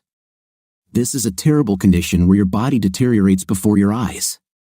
You gradually lose the ability to eat and eventually breathe and die from suffocation. I thought knowing that the future would be so bleak might have untethered him from his moral compass, although I wasn't sure Bruce was ever committed to what most of us consider the straight and narrow path. We talked a little about Bruce's condition, and one piece of the puzzle fell into place. His parents told me that about 6 weeks ago, he mentioned he was going to start fulfilling his bucket list and that they might not hear from him often. When they asked what was on his bucket list, he mentioned a 2-week trip to Hawaii, maybe Fiji or Samoa, hunting brown bear in Alaska or lion in Africa, and visiting places in Europe where he had never been. Nothing specific, just ideas. At the time, his parents, who were about 75 years old and still in good physical condition, spoke of sadness that their child would die before them. They said they took comfort in the fact that they would still have Consuela and their grandchildren. I couldn't help but chuckle when I heard this. I felt that Consuela might take the children and leave Vero to forget the memories of Bruce. As I was leaving, Jim said to me, "You know, we didn't raise him like that. I would never steal from the people who entrusted me with their property and livelihood." "I know that, Jim. I've always considered you and Maggie to be paragons of decency. Thanks for talking to me. At least now I know what might have pushed him." As I got into my car, I noticed a message from the sheriff saying I could pick up my tractors. I knew Bubba needed them at the Grove, so I headed straight to the parking lot and called Bubba to meet me there with one of the other Grove workers. Bubba was standing at the entrance to the parking lot with a sheriff's deputy when I arrived. The first thing we did was inspect the tractors for damage and check the VIN numbers to make sure they were the same tractors that were stolen from the Grove. It was them. Then I had to pay for their release, $135 per day. 2 tractors had been there for 2 days, and the third one for 1 day, totaling $675 just to have my stolen property parked in a county lot. The manager laughed when I complained. "Dave, just be glad you're paying for farm equipment. If they were cars, they'd cost $1,150 a day. The county sets the rates and gives a discount for the farm guys." I thanked him and told him I understood, but that didn't stop me from complaining a little. When the paperwork was completed, Bubba, one of our employees named Raul, and I drove the tractors back to the Grove. Yes, tractors are allowed to drive on county roads, albeit slowly, which caused traffic to back up behind us. The drivers cheered as we turned into the driveway of the Grove. We parked the tractors so Raul and his team could quickly check them for oil in the engines, fuel in the tanks, and such. Then they would go out to work in the Grove again. Bubba took one of the trucks and drove me back to the lot where I picked up my rental car. As I walked to the car, a sheriff's deputy stationed in the parking lot beckoned to me. The report on your tractors says Bruce McWilliams was the suspect in the theft. I nodded in agreement. I just heard on the radio that one of our patrols pulled over his truck here in town about an hour ago. They pulled him over, and when they got to the cab, there was a 19-year-old guy behind the wheel. He was on his way to the DMV to change the registration to his name. Looks like this McWilliams sold it to him yesterday afternoon. The guy and his dad took a couple of weeks to arrange the loan. They transferred the money yesterday, and he signed the title transfer. We just let the guy go to complete the registration. Just thought you might be interested. I sighed quietly. Another possible way to track Bruce had slipped through our fingers. Although I didn't expect anything different, this truck probably brought in another $125,000 for Bruce.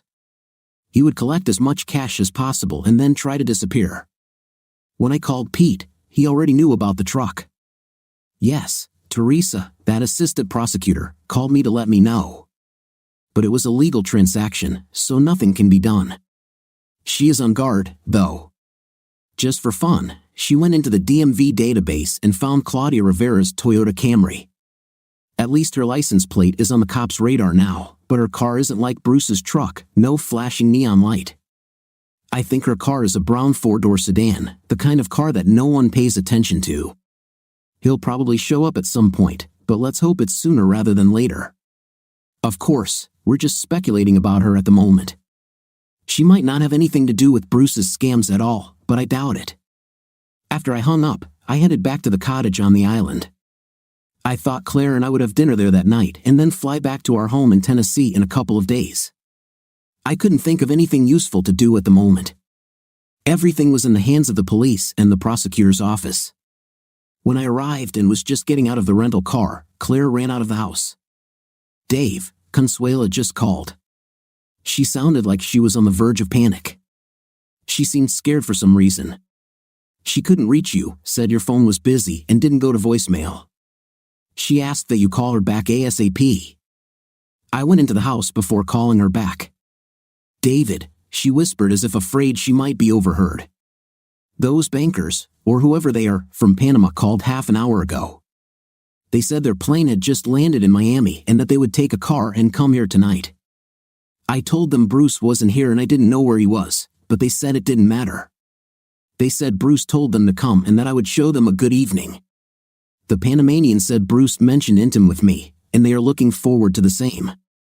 He said they have pills to make it the best night of my life, and the boys are with me tonight. What should I do?" I quickly thought about the situation.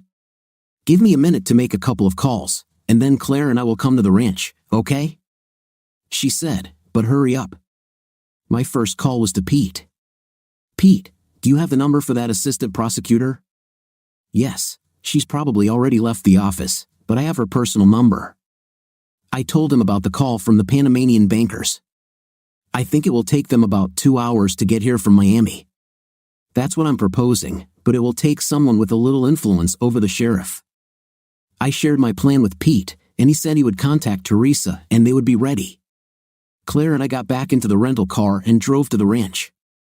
I saw Consuela peeking out from behind the curtain to make sure it was us before opening the door. When she opened it, relief was visible on her face. Claire walked to the door, and they hugged. Consuela was so happy to see us. "Consuela," I said in a soothing but insistent voice, "get your boys together and take them to Bruce's parents for the night. They'll be glad to have them, and I think Bruce hasn't taken the kids to them for a long time. Claire will take them there. You and I will stay here and deal with the men from Panama." "But David, I'm scared. I want to leave too." I quickly hugged her to calm her down. "We won't be alone, and we need you here to identify these men as the ones who were here before. Don't worry, you will be safe. I pulled out my Walther PPQ.45, a pistol with a 12-round magazine and one in the chamber for a total of 13 rounds if needed. I didn't expect to use it, but I wanted to be prepared. I tried to calm Consuela and explain that I didn't think they would arrive for at least an hour. I asked her to heat up the leftover ropa vieja we ate and gave her a shot of tequila to calm her nerves. I didn't drink myself because I wanted to be sober in case something went wrong. Then we turned on the TV at low volume. Almost an hour had passed since I thought it was when we heard a car approaching the house. I told Consuela what to do and how to behave. She was wearing casual clothes, nothing nicely. I locked the screen door, and Consuela stood behind it. I stood out of sight behind her and to the side so that if necessary, I could be nearby. The men got out of the car. It was obvious they had already had a drink before arriving. Consuela shouted at them, "What do you want? What are you doing here? Hola, chica. Are you ready to party tonight? We will have a fiesta together. We have pills for you. Let's make you very happy." "No, we won't have any fiesta.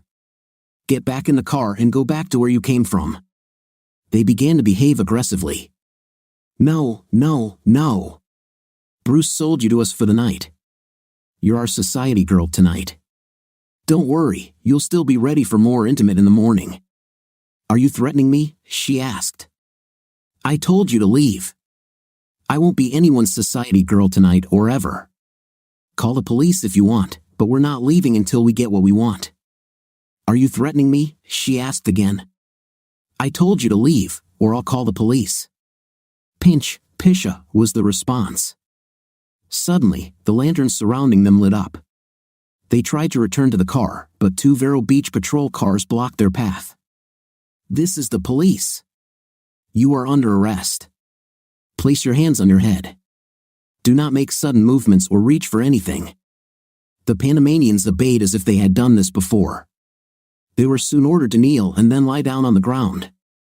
Within minutes, they were handcuffed while dogs and police searched their car. They had already admitted to having illegal pills, which gave rise to a search. In addition to the substances and guns found during a search of their bodies, enough was found in the car to be classified as distribution. They were arrested when officers found several firearms in the car. That was the finishing touch. They were taken to the county jail for questioning. D. Silva approached the house while the arrests were taking place. Have you had enough of this excitement, Mr. Stevens, Mrs. McWilliams?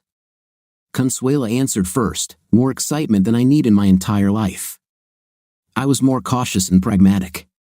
Can you hold them off while you figure out what their role was in Bruce's scam?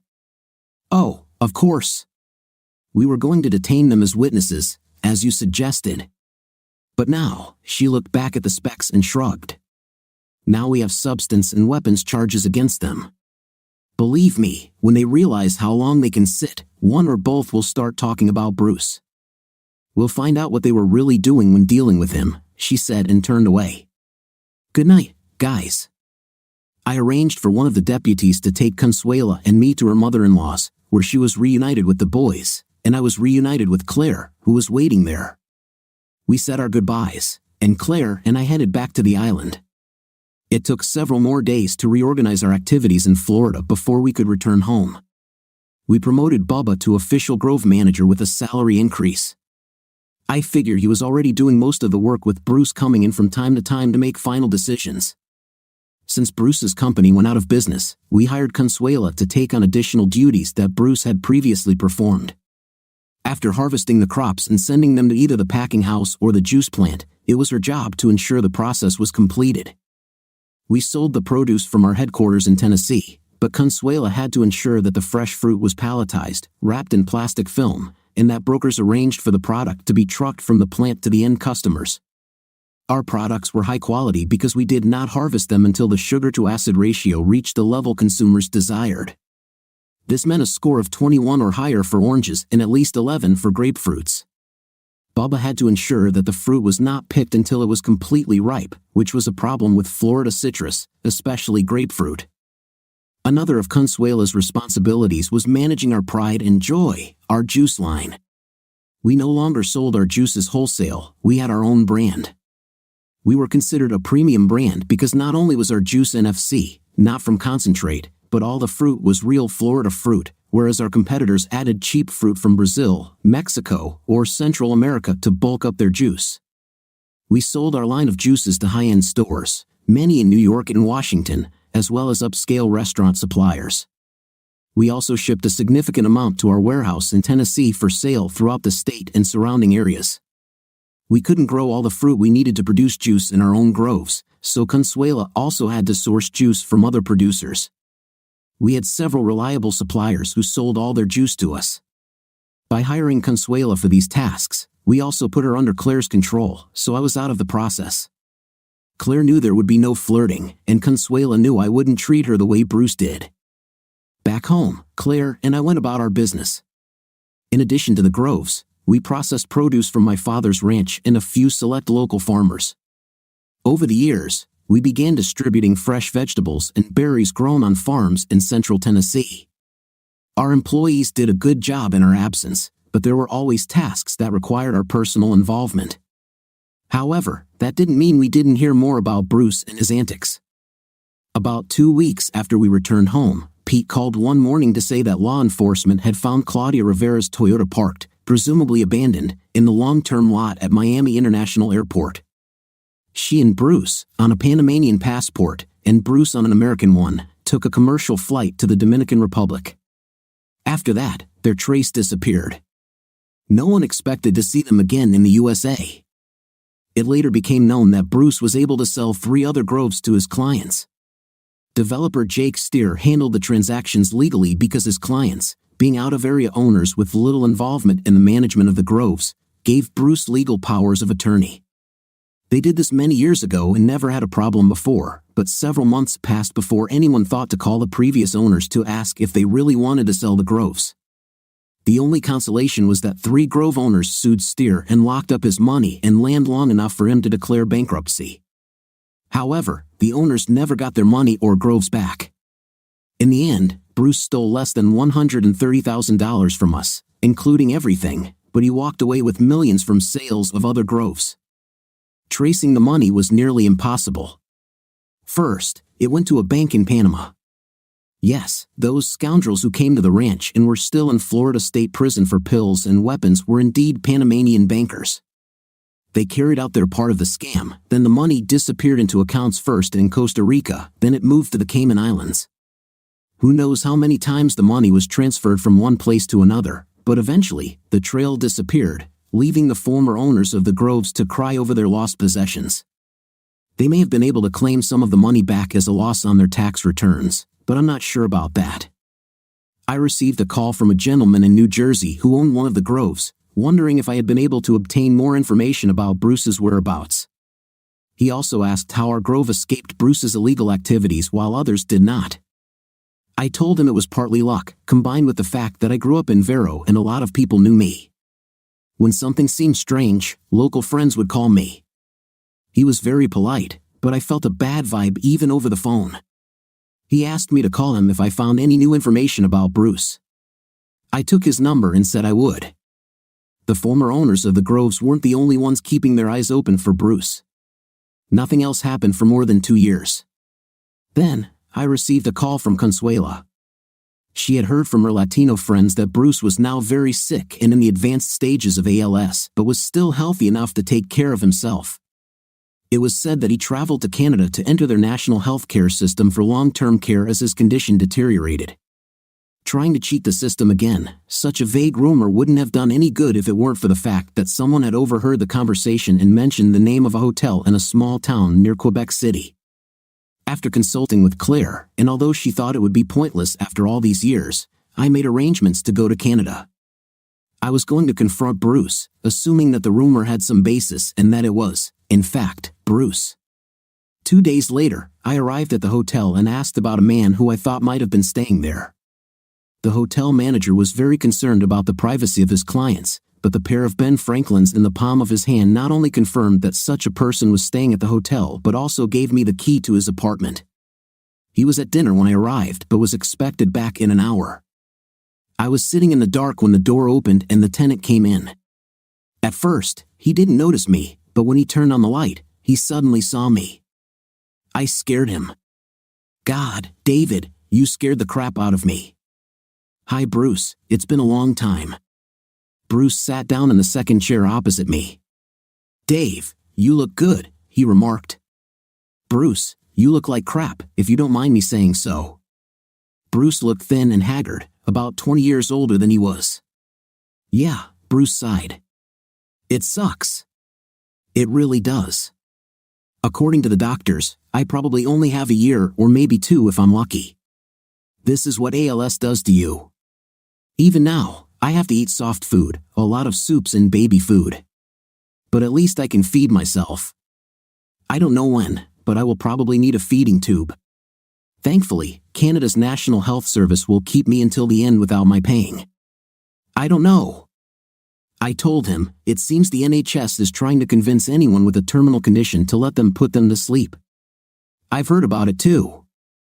I'm not sure that when it gets this bad, I can just go along with it, let them stuff me full of happy pills, just fall asleep, and never wake up. Bruce changed the subject. So, are you here to grab me to hand over to the authorities, to squeeze this turnip until it bleeds? No, absolutely not. You didn't get much from us. We have restored and repaired most of what you did, I replied. And what? Bruce asked with genuine curiosity. I just want to hear the reason for all this from your own lips. Do you want to record my confession to reproduce what I say in some court? No. Honestly, I want to know why you betrayed and backstabbed every friend you knew since childhood. I want to understand how you could make your parents feel ashamed and sorry for all their lifelong friends. I want you to tell me why you first abused your wife's trust and honor and then abandoned her and your boys, simply leaving them alone. Bruce chuckled quietly. You're not asking for much, are you? Okay, I'll tell you and explain it the way I see it. But it's a long story and it goes back a long time. I nodded. I have plenty of time. Bruce laughed again. Probably more than me. Suddenly, Bruce became more serious. He leaned back in his chair, relaxed, tilted his head back, and closed his eyes, then began to speak. One day, I looked up the definitions of a psychopath and a sociopath. I'm not sure which category I fall into, or maybe I'm somewhere in between. I'm not sure there's a clear distinction between the two. I think it started when I hit puberty. I remember thinking that rules are for fools, and I thought of all you virtue as its own reward types as fools, including my parents. I realized that I needed to keep my mask on and hide the real me from the world. If I did that, I could get away with almost anything until the very end when I hit the jackpot. That was my only rule: be smart, don't get caught. Most of the time, I was stupid and impulsive. If I saw something I wanted, I just took it. But at some point, I realized that if I continued doing this, I would eventually get caught.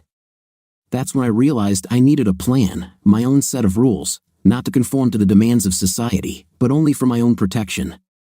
I called this my number one concern. First of all, don't be greedy. If I were to find a woman's jewelry box, I wouldn't take the most expensive piece of jewelry or the truly unique piece, and God forbid any heirloom piece. I would take a set of gold earrings or maybe a gold ring with a couple of small jewels, things that could take months or even years before they are missed. If they were missed, people would think they had lost them and simply wouldn't be able to do anything about it. They would only have vague memories of them. They'd just gotten lost, and it was easy to get rid of them because they were nondescript. Remember that gun you found when I was selling it from my house in Fort Pierce? This was an example. The gun was in a box on one of the boats in the harbor, tucked in the back of a drawer covered with some shirts where people wouldn't see it unless they were looking for it. I could tell the owner of the boat had not used it for a long time. I don't know if he ever knew it was gone. If he looked for it, he wouldn't even remember what he did with it and would think he moved it and just couldn't remember where he put it. You almost caught me that time. I didn't expect you to show up later, and the gun has long since disappeared. I know you were suspicious at that moment, but I had my story, and you still gave me the benefit of the doubt. I don't want to sound like I'm bragging, but I fooled you all and had a good time with women. This is a completely separate topic. I could pull women's panties off, of course. You know I've always been attracted to Latinas. Even after I got married, I never stopped sleeping with other women. Sometimes I would portray some of the boys' mothers. Remember Matt from the football team? I did this a couple of times with his mom. She liked it. She wasn't Latina, but she still let me do whatever I wanted. She was one of the original cougars and just loved being teased. God, they were so easy to manipulate. Consuela was different. She was smart, and I wanted to have children, so I treated her differently. I married her, which convinced her that I loved her. I mean, she still allowed me to have everything I wanted, but I imposed restrictions on myself. Until the end, she was just another woman I lived with and could have at any time I wanted. Then disaster happened. I've always been coordinated and in great shape, so when I started having problems with my balance and strength, I knew something was wrong and went to the doctor. He referred me to a specialist, who tentatively diagnosed me with ALS. The final diagnosis, he said, would take time, but I knew in my gut that he was right. It was a death sentence, and there was little that could be done. Medicines do not add years to life, only months. I was told that realistically, I had 3 to 5 years before my body would shut down and I would suffocate because my lungs could no longer breathe. I guess that's what made me furious. Bruce fell silent for a full minute after these words. I told my parents but asked them not to tell anyone, not even Consuela, about the diagnosis until we were sure. I had already been sleeping with Claudia for 6 months before I found out about my ALS. Claudia was a nymphomaniac, if such a thing exists, and she was so perverted that even I was amazed. The idea of selling the groves came to her first. I mentioned that I had powers of attorney from the owners of the 3 groves I managed, and she started making plans. How much? She asked. Could I get for selling these groves? She worked for a real estate agency and knew some developers who were trying to buy land to build houses in the area. Through her, I met Jake Steer. We sat down and started discussing pieces of land that I could control. He thought he could raise about $115 million from investors to buy the land if I sold all 3 properties. At that time, we didn't even consider your grove because I knew that you had a long-term plan for its development. Even then, I was hesitant because if I did it, it would be a one-time deal with no possibility of return. Then she hooked me. See, I didn't tell my wife about my ALS, but I did tell Claudia. Claudia argued that there are treatments in Europe that the FDA prohibits in the United States. But outside the US, treatment is available in countries like her native Panama. They are not as strictly regulated, or perhaps it's more accurate to say that no one pays attention to regulations or officials can be bribed to turn a blind eye to the rules. In other words, she gave me hope. She said she knew some Panamanian bankers she went to university with who were experts at laundering questionable money and that Panama had the same strict confidentiality rules as Switzerland. She said she could get them to come to us so we could work out our plan. When they arrived, we all had dinner together, and although no one spoke of the money as dirty or stolen, everyone understood that it would be so. Maybe they thought it was money from substances or something like that, but they didn't care.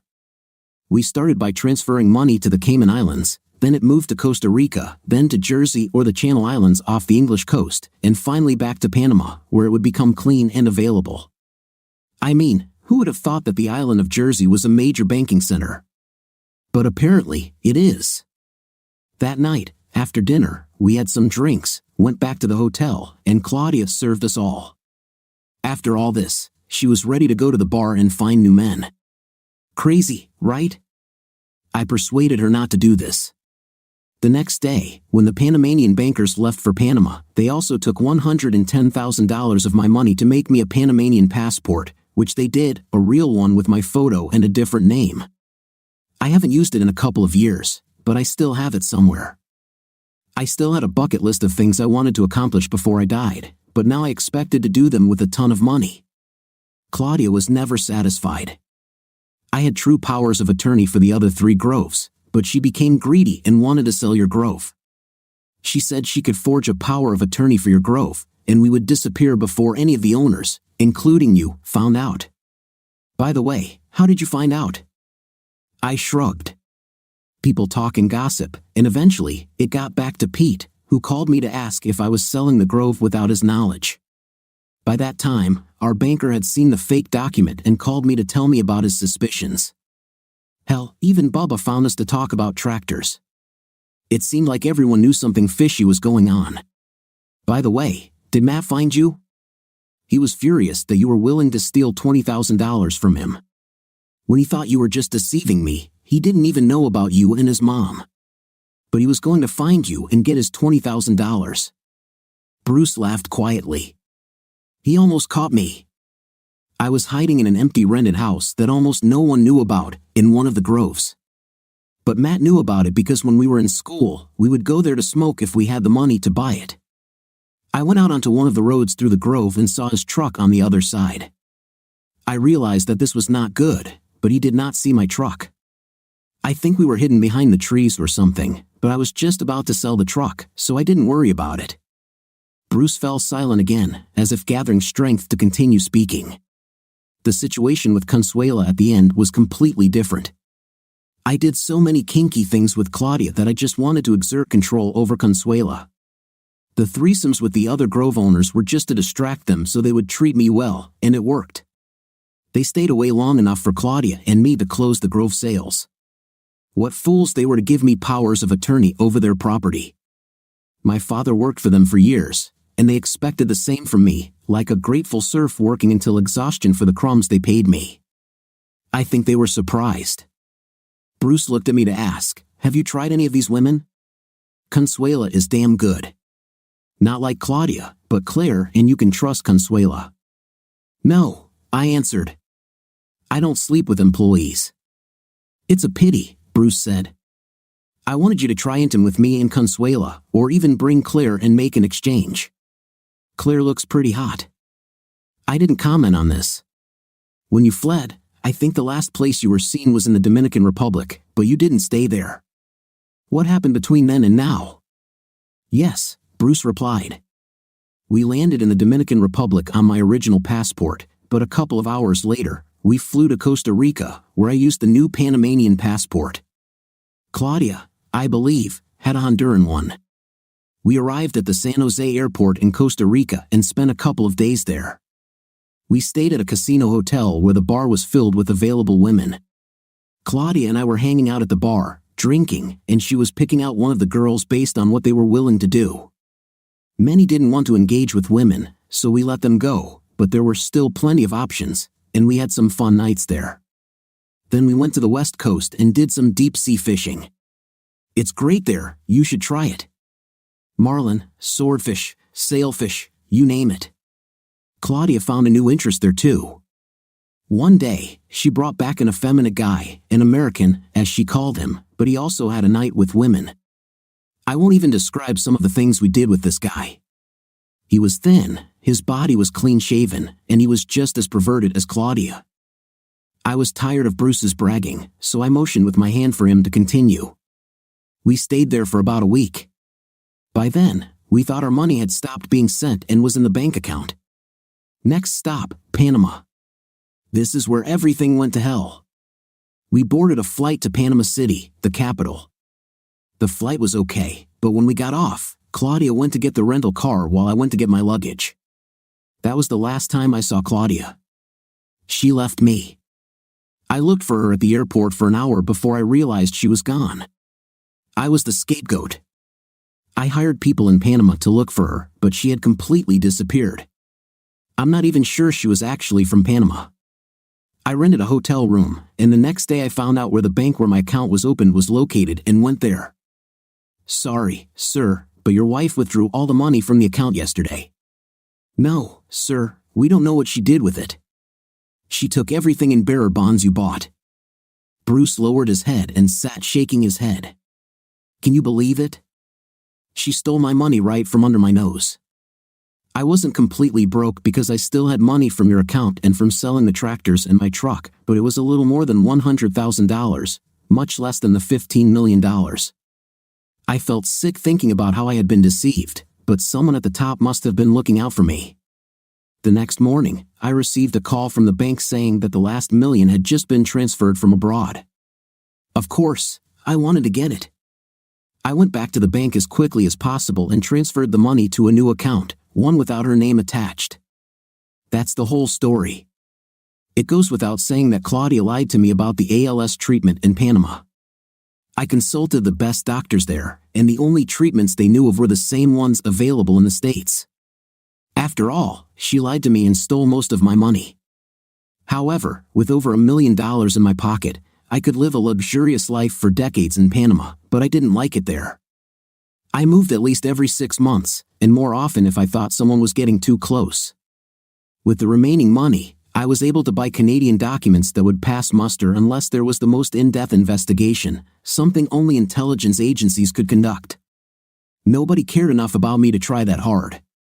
Maybe I'm paranoid, but there were a few times when people seemed to ask questions about me that made me nervous. Leaving the country with a new name seemed reasonable, so here I am.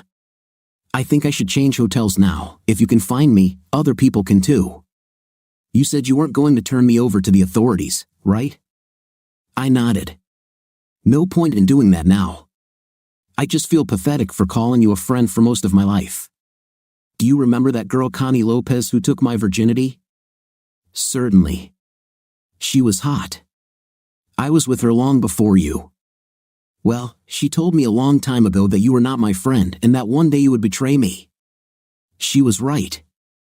I stood up and headed toward the door. Hey, you were the closest person I was friends with, Bruce said, but I couldn't help myself. I told you. After all, I'm a psychopath. He was still laughing as I closed the door behind me and walked down the hallway to the front desk. As I walked through the check-in area, I saw 2 large, fierce-looking men sitting there. I caught their gaze and nodded to them. They understood what I meant. I placed Bruce's room key on one of the side tables and walked out the door. That night, I boarded a flight back to Nashville. About a week later, I read that a man's body had been found in a secluded forest outside of Quebec City, Canada. The first report stated that the man had been severely beaten with baseball bats while he was alive, and there were marks in the surrounding soil. Then, 2 men, one on each side, shot him 6 times each, for a total of 12 shots, with .38 caliber revolvers. Due to the number of bullets and the lack of casings, authorities believed that .38 caliber revolvers were used. They had no clues as to who the culprits might be. Canadian authorities were unable to identify him at that time because his Canadian documents turned out to be false. In the Canadian documents, he was listed as Jack Monner, but this man did not exist in Canadian archives. When they searched his last known location, a hotel room less than 5 miles away, they found several other sets of documents. A couple of weeks later, a small story on an online news site reported that Canadian authorities had allegedly identified the victim as Bruce McWilliams, who was wanted in Florida on several charges and had fled the States several years ago. Although I told Bruce the truth that I would not go to the police and turn him in, I was lying by omission. There was that Grove owner from New Jersey whose Grove Bruce sold. I promised him that if I heard anything about Bruce or his whereabouts, I would let him know. I thought it was only fair that Bruce's end came at the hands of another psychopath who was even more cruel than he was. Perhaps there was something wrong with me too because I didn't mourn or shed a single tear for Bruce. What do you think of our story today? In my opinion, the situation is unpleasant first of all for the husband, but at the same time he got a great revenge on his wife. What's your opinion? Write in the comments. Until new videos.